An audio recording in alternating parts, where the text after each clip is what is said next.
Bienvenue sur Agat's Book Nook. Voici Les deux rats, le renard et l'œuf. Une fable de Jean de La Fontaine. Lue par Agathe.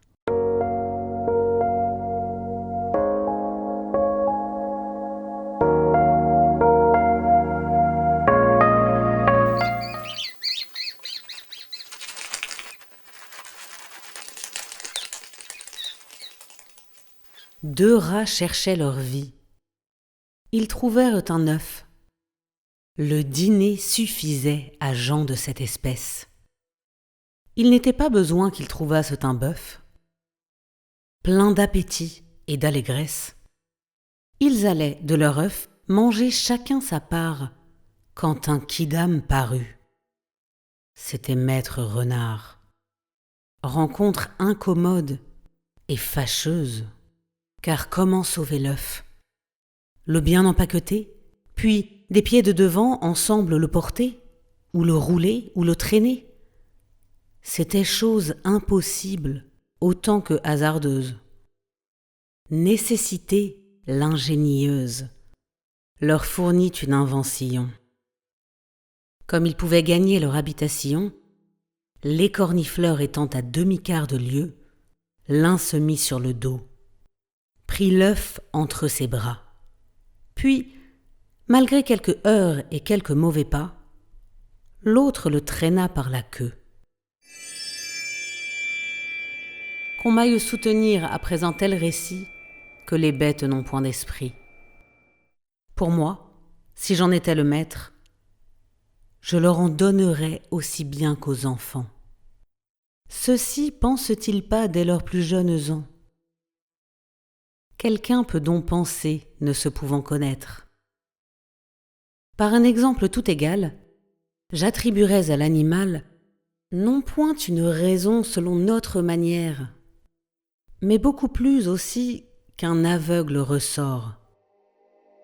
Je subtiliserais un morceau de matière que l'on ne pourrait plus concevoir sans effort, quintessence d'atomes extrait de la lumière, je ne sais quoi plus vif et plus mobile encore que le feu. Car, enfin, si le bois fait la flamme, en s'épurant, peut-elle pas de l'âme nous donner quelque idée? Et sort-il pas de l'or des entrailles du plomb? Je rendrais mon ouvrage capable de sentir, juger, rien davantage.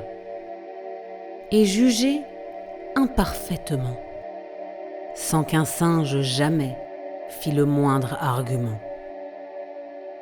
À l'égard de nous autres hommes, je ferais notre lot infiniment plus fort. Nous aurions un double trésor.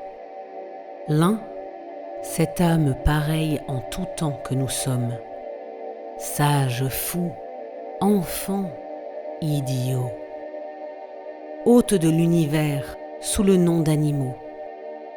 L'autre, encore une autre âme, entre nous et les anges, commune en un certain degré.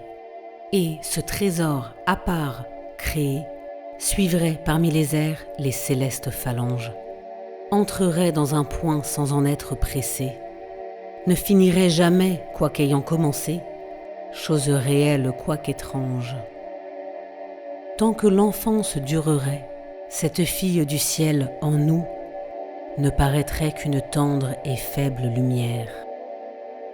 L'organe étant plus fort, la raison percerait les ténèbres de la matière, qui, toujours, envelopperait l'autre âme, imparfaite et grossière.